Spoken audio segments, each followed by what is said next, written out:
Early in the week, I weighed in on my thoughts regarding the Depp Heard case, and considering the message that I was attempting to get across, I had assumed that we would just close that chapter and never speak of it again.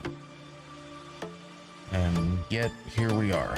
And I'm actually really opening this time with an entertainment news, and it's a real thing this time. So after the verdict, I had seen several of the same people that I had referenced earlier in that video, posting on social media about the case, that it would set a dangerous precedent for women being wrongly accused of lying about the accusations of their abuse, right? Honestly, I hadn't thought about that possibility, and that is a very serious and legitimate concern. Or still, from these people, no mention of Jada whatsoever, even days after the verdict, which I also thought was a little bit weird and a kind of a testament to their lack of intersectionality, but we'll go into that later. But then I came across this AP article. I'll pull it up here. And it really opened my eyes, and it opened my mind to this theory and this side of the conversation. So let's take a look.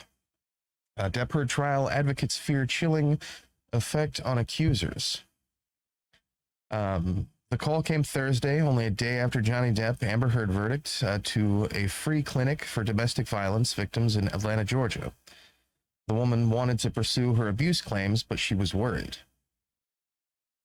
The fear was that she'd be seen as a liar like Amber Heard. Clinic director Christine Scartz said of the woman, the first caller to directly mention the verdict. People do not want to give the most intimate details of their personal life and then be called a liar. That's understandably so. Completely understandable. Scartz is among advocates and legal experts who fear that the case, unique as it was for its celebrity lineup, sordid relations, mutual claims of abuse, and relentless misogyny on social media, which, thanks Turning Point USA for all those TikTok vids, really didn't help any part of this, especially what they were trying to do. It really only hurt their purpose, honestly. I mean, obviously. Will have a real-world chilling effect on women coming forward with abuse claims. The jury, with 5 men, 2 women, mostly sided with Depp in the dueling defamation case, ordering Amber Heard to pay $10 million to the $2 million that he must give her. Although jurors were considering civil libel claims and not criminal abuse charges, so two completely different kinds of court here, completely different procedures. The verdict largely vindicated Depp's allegations that Heard lied about abusing her. During testimony, Heard detailed dozens of instances of assault, and Depp emphatically denied ever abusing her. In 2020, a UK judge in a civil libel case found that Depp assaulted Heard on dozens of occasions. For Scartz, who directs the clinic at the University of Georgia's law school, the concern is about the assumptions that some will make that women are lying. She fears abusers may be newly emboldened to paint their accusers as liars in retaliation for them coming forward. Not all experts fear a chilling effect, or, as some have framed it, a threat to the Me Too movement. Deborah Katz, a Washington employment attorney and perhaps the nation's most prominent Me Too lawyer, said the Depp case was one of a kind, a thing of itself, whose people were, and the dysfunction in their marriage and the craziness that took place between them, and this was really driven by a celebrity. Still, Katz, who has represented the accusers of Brett Kavanaugh, so the opposition to Kavanaugh, Andrew Cuomo, and others, considers the case a setback because it unfortunately taps into misogyny, that already exists. And it's terrible that Amber Heard was put through this kind of character assassination, the smear job that she was put through. During the trial, users of TikTok and Twitter vilified Heard in memes and videos, some using court footage. The social media content viewed billions of times blasted her as a liar, an abuser, and a fake crier. Hashtag Amber's a liar and other hashtags became popular search terms. TikTok has tallied nearly 20 billion views for the hashtag Justice for Johnny Depp, compared with some 78 million hashtag Justice for Amber Heard. That amounts to more than 250 posts supporting Depp for each one supporting Heard. Again, thank you, Turning Point USA, you bunch of psychopaths. Pulling the old Bulgarian call center operation there, right? What's clear, Katz said, is there is still misogyny, deep misogyny in the world, and it still pervades our justice system. However, she said one shouldn't assume women won't come forward in other cases. And she said a more important gauge of the Me Too movement's durability lies in a court case, or a court decision that came Thursday, a day after the Depp verdict, Harvey Weinstein's loss of appeal of his rape conviction in New York and a 23-year prison sentence. In that case, she said jurors saw through every single sexist argument that Harvey Weinstein's lawyers made about these women. That's a much more consequential jury verdict and court victory than anything this Depp Heard thing suggests. Again, the difference between civil court for libel and criminal court for rape. It's a huge difference. Huge difference. And we will talk about that in a minute. The way in which Me Too has been co-opted and manipulated during the Johnny Depp versus Amber Heard trial is a toxic catastrophe and one of the biggest defamations of the movement we've ever seen, the group said in a statement issued before the verdict. The organization, I got lost, Me Too International, launched by Tarana Burke, the one who made that statement, who had coined the phrase decades ago through her work with survivors of sexual violence. Tarana Burke has rejected efforts to connect the Depp Heard trial and the movement. She goes on to say, what we experienced in the Depp Heard trial was a public retelling of intimate partner violence between two privileged. I'm going to read that again because I don't think I caught that the first time I read the thing. What we experienced in the Depp Heard trial was a public retelling of intimate partner violence between two privileged white celebrities. It said, while decrying the public humiliation and harassment heaped onto Heard. Law professor Marianne Franks tried to avoid coverage of the trial only to find herself barraged by these really terrible, out of context, completely distorted types of takes whenever she peeked online. She can't help wonder whether jurors who weren't or sequestered and could use their phones when not in court caught them too. Probably. No reason to believe otherwise, right? It's crazy to think that they're not going to be influenced by what's happening on social media, said Franks, a University of Miami law professor who studies the intersection of civil rights and technology. Social media, Franks added, amplified the power imbalance between the wealthier, beloved actor and his less famous ex-wife. And the trial came at a critical cultural moment, she noted, as the progress women have made in the last 50 years is increasingly under attack, and the Me Too movement faces backlash. When men are being held to account, that resentment, that rage, it might simmer for a while, but it's going to bubble over after at some point, and I think a lot of people were channeling these emotions through the case, Frank said. While the jury deliberated, the streets outside Fairfax, Virginia courtroom became a pro-Depp carnival. Spectacle included a retired detective sporting a pirate hat to pay homage to Jack Sparrow, and the arrival of a flatbed truck bearing a Pirates of the Caribbean vessel. During the 6-week trial, the national organization RAIN, which combats sexual violence, noted a striking increase in calls to its hotline. It says it provided help to 28% more people in May 2022 than in May 2021. A spike it attributes to news coverage. On verdict day, served 35% more people than on the average Wednesday, Aaron Robinson said, spokesperson for RAIN. Washington lawyer Joseph Camarata, who represented 7 women in a successful defamation bill against a suit against Bill Cosby and Paula Jones in a lawsuit against President Bill Clinton that included defamation claim, closely followed the courtroom action. He said he understands sexual assault victims are increasingly concerned that they could be sued if they come forward, but he believes the truth can still prevail. I mean, did you not hear the thing that I read before that? But I mean, that's a real concern, and we'll get to that.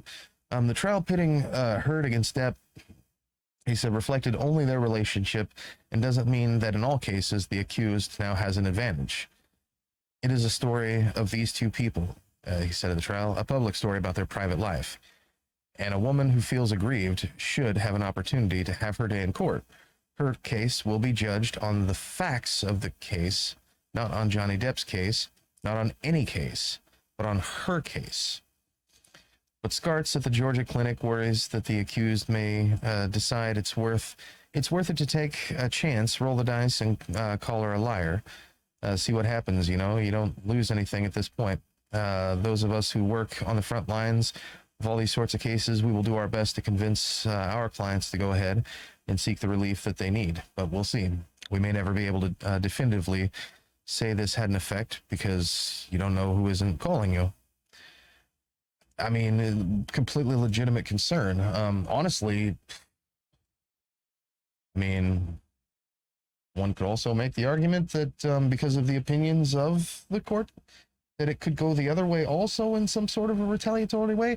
Honestly, but that, I don't know. To me, that just sounds just as nutty as this. I think that, and this is just my opinion, you could take it for what you want to, I think that Deborah Katz summed it up pretty perfectly when she said that the case taps into misogyny that already exists, and it's terrible that Amber Heard was put through that kind of character assassination she was put through, but also this was a thing of itself driven by celebrity and 2 dysfunctional people in a crazy relationship.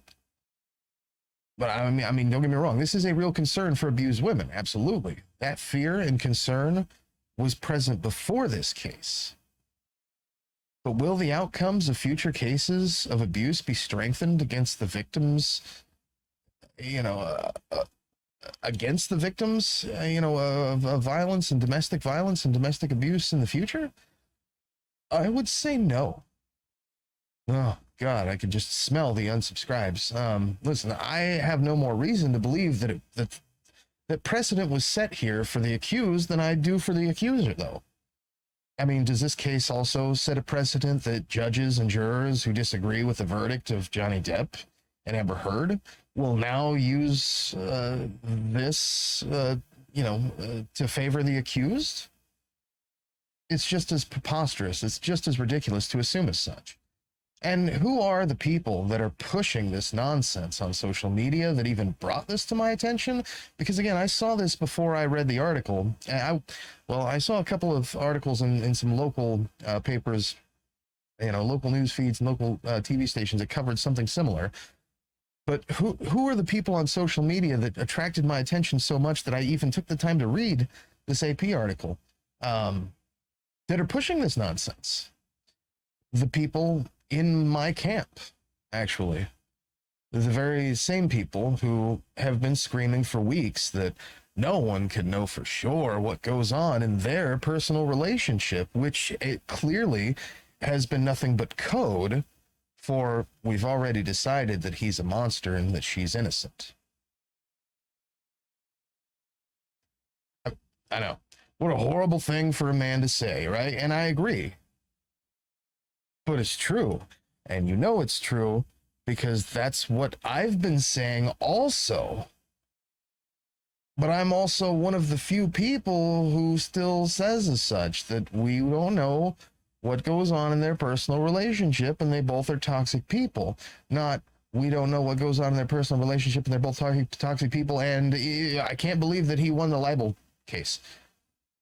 Would they have said the same? I can't believe she won the libel case? No. No opinion. I still have no opinion. People ask me what's my opinion because I made that video talking about what I learned What I learned at that trial is that, like, what everybody was saying at the time was right. What I was saying at the time was right. We don't know what happened. They both toxic people. It's all bad. It's da da da. And Jada Pinkett Smith was right, and her husband is, you know, at least he did some stupid shit. And every single person who advocates for violence, you know, because of somebody's feelings, is a dumbass.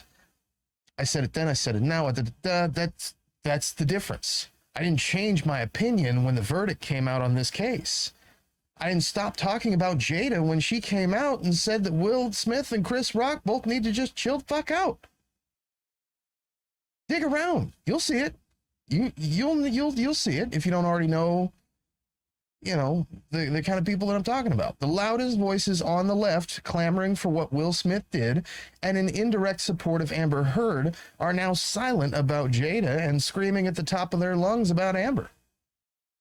They're echoing this talking point about courts and abuse when 5 weeks ago they weren't there, and you were the monster for interjecting your opinion, for taking a side.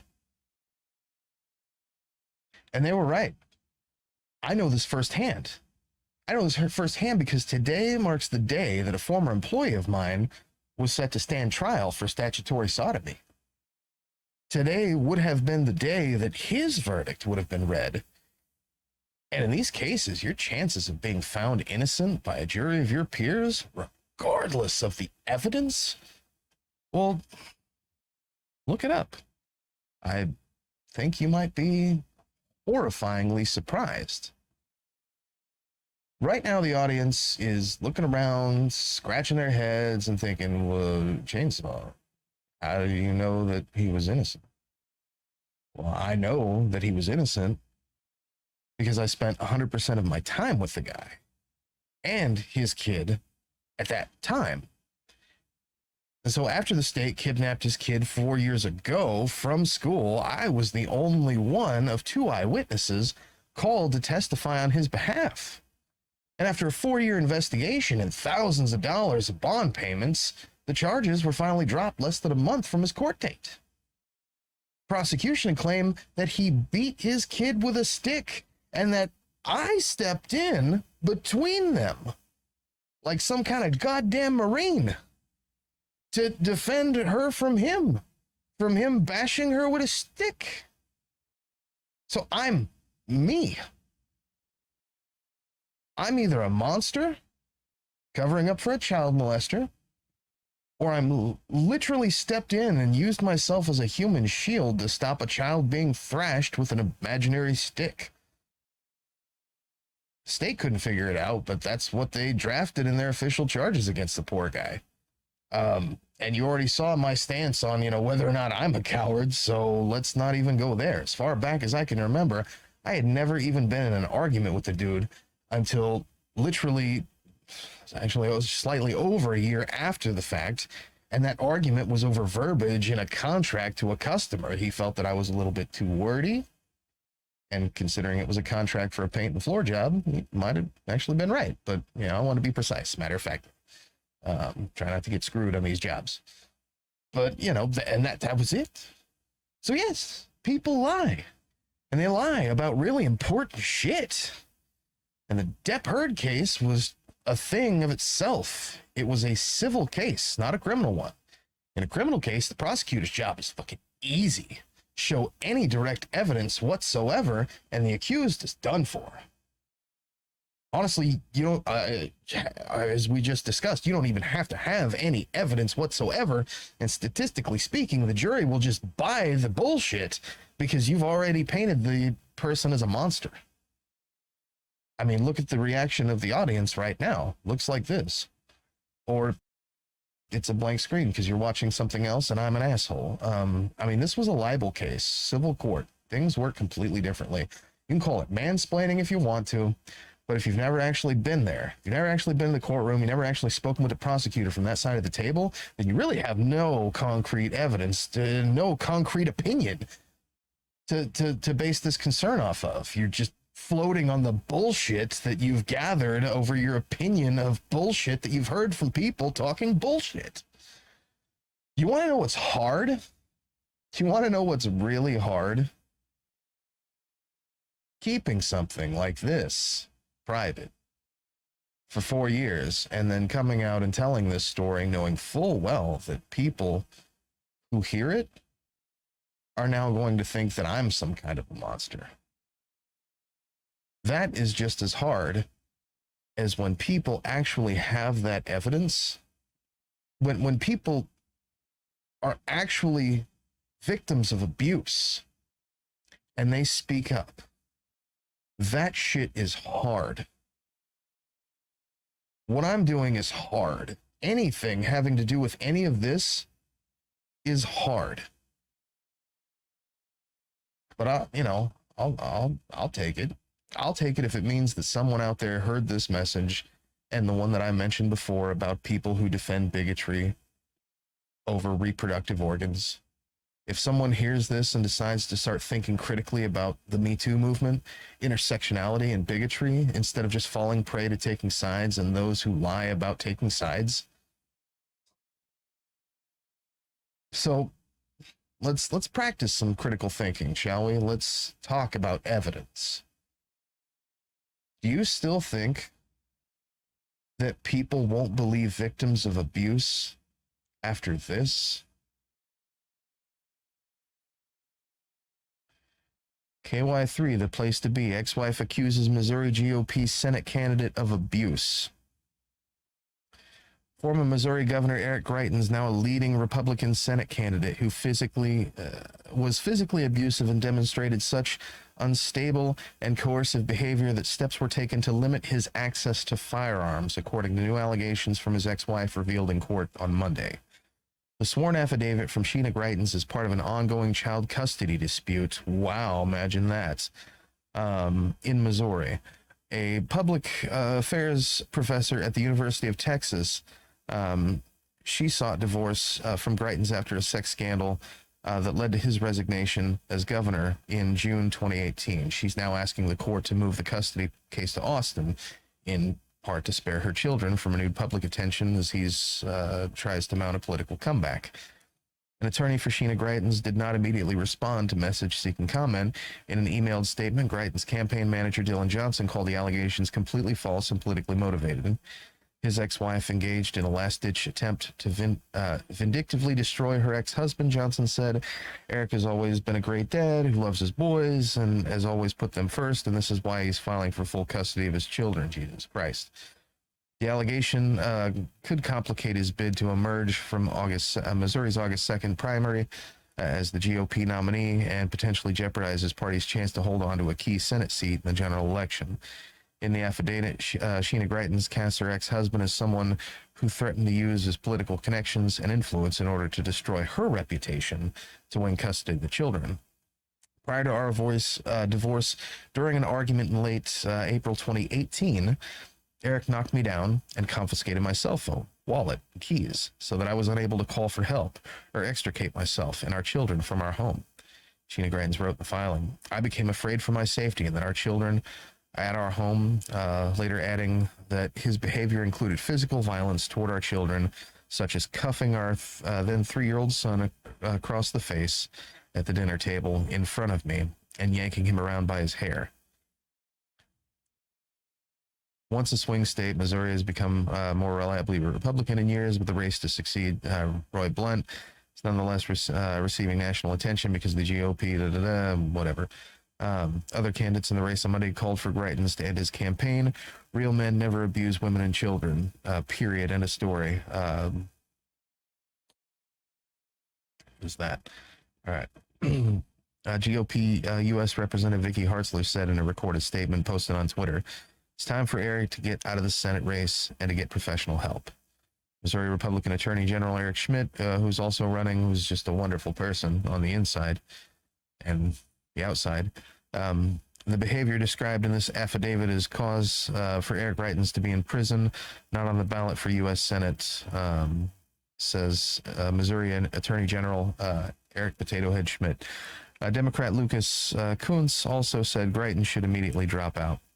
Greitens was a rising GOP star after his 2016 election, a charismatic Navy SEAL. Whatever. We won't get into all that. All I seem to say is he was indicted on an invasion of privacy charge in 2018 in St. Louis, accused of taking a compromising photo of his hairstylist without her consent, during a 2015 extramarital affair.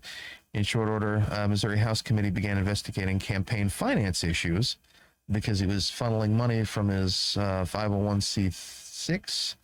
Or no, it was funneling leads and potentially money. I seem to forget what the allegations were from his 501c6 to his 501c3, which is a big no-no. Big no-no. But then again, I don't know. We covered that earlier in this state, and it's not really like they give a shit anyway. Where were we at? Greitens faced a second felony charge in St. Louis, accused of providing his political fundraiser with donor list. There we go. Of his veterans charity. So yeah, a big no-no. Sheena Greitens said her ex-husband admitted to her that he had in fact taken a compromising photo of his hairstylist that led to the felony invasion of privacy charge. But she says in the affidavit that he warned her that she could face legal trouble of her own if she ever disclosed that fact.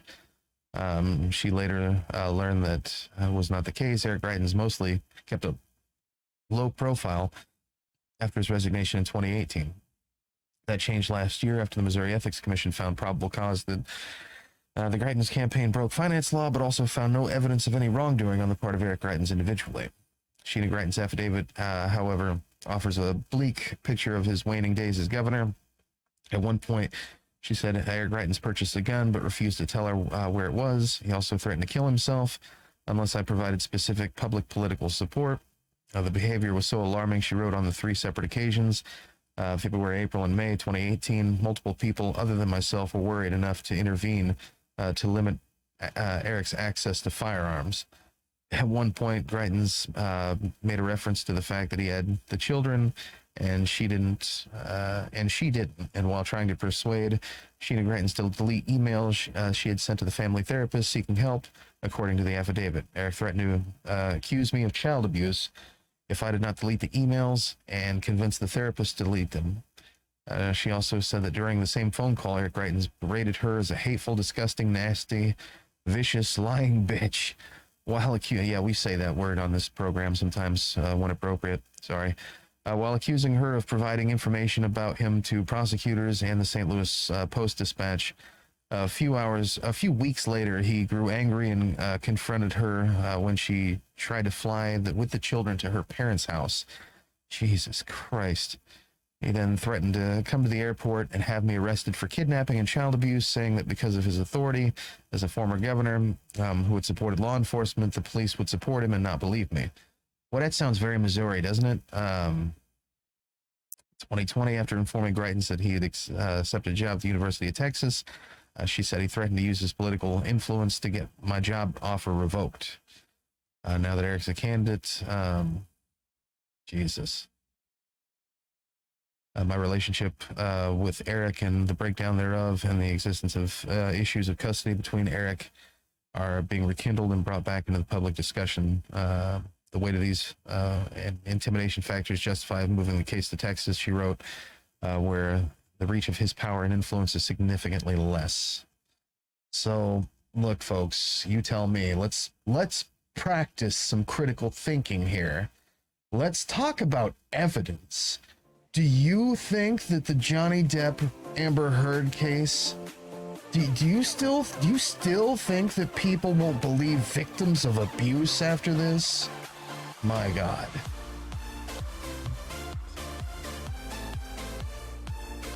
We're going to take a short break, and if you're still here, we'll jump right back into it.